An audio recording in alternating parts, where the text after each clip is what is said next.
Okay, let's unpack this. We're diving deep into some pretty massive news that just hit the gaming world.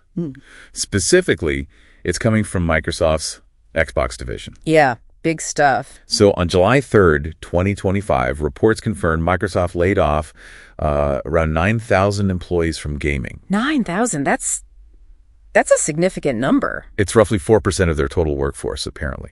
And it came alongside news of studio closures. Multiple studios, yeah. And maybe the thing that hits gamers most directly, canceling some really anticipated titles. Right, like the new Perfect Dark. That was a Game Awards announcement. Exactly. And Rare's Everwild, too, which, we haven't heard much about since 2020, but still. And you've got to assume some unannounced projects got hit, too. Oh, definitely. What's interesting here, though, is while it's obviously really tough news for everyone involved, it wasn't entirely out of the blue if you look at the sort of the wider industry. How so? Well, Microsoft itself had that huge 6,000-person layoff back in May, remember? Ah. And even Sony's been making cuts. They closed their London studio not long ago. Okay, so there's a pattern. Exactly. It raises that bigger question, doesn't it? Beyond just the cuts, what does this signal about where Xbox is actually going? And maybe where the whole industry is headed. Potentially, yeah. Yeah. And our sources for this deep dive, they even seem to challenge the easy answer. The idea that it's just the rise of AI driving these kinds of really urgent deep cuts. Right. Especially when you're talking about canceling games that have been worked on for years. Millions invested. Right. It feels like more than just efficiency savings. Definitely feels like something more fundamental is shifting. So, okay, what is driving this pivot, this seemingly radical strategic change at Xbox? Mm-hmm. And crucially, what does it mean for you listening as a gamer? Mm-hmm. How is this going to change how we play?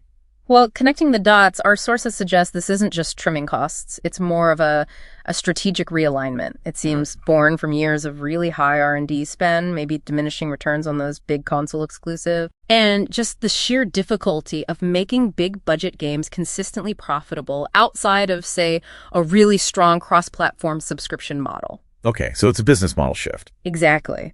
This move looks like Xbox is, well, some are calling it waving a white flag in the old school console war. A white flag, wow. Yeah, shifting strategy away from fighting purely for console market share towards a model that emphasizes broader access, ecosystem accessibility. So not giving up on games, but changing how they deliver them. Precisely. Which explains the staffing changes, the need for different talent, as they put it. That's the core of it. It's a huge transformation of the business, moving away from being console first in development to prioritizing things like cloud infrastructure, multi-platform porting, managing those subscription services effectively. Right. That needs different people. Totally different skill set. Yeah. More engineers focused on servers, data, cross-platform stuff, maybe fewer purely on like custom engine tech just for one box. Yeah, that makes sense when you look at what they've been doing recently, releasing first-party games on PlayStation, for instance. And that whole "this is an Xbox" campaign, it's all about cloud gaming phones, tablets, TVs. It all points away from the physical console being the only battleground, doesn't it? It really does. And look, Xbox still has huge franchises. Forza, Gears, Halo. They own Bethesda, they own Activision.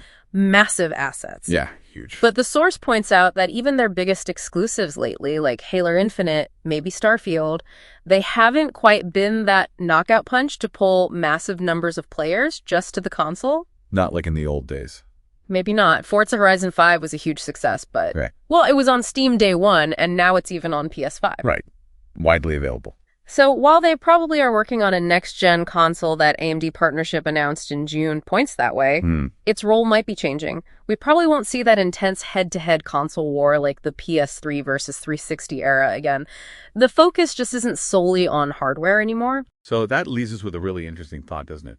If that traditional console war is maybe winding down and we're heading towards games just being available everywhere, what does that actually mean for your gaming habits listening right now? What opportunities or maybe even challenges do you see coming from this shift away from hardware battles? Something to think about.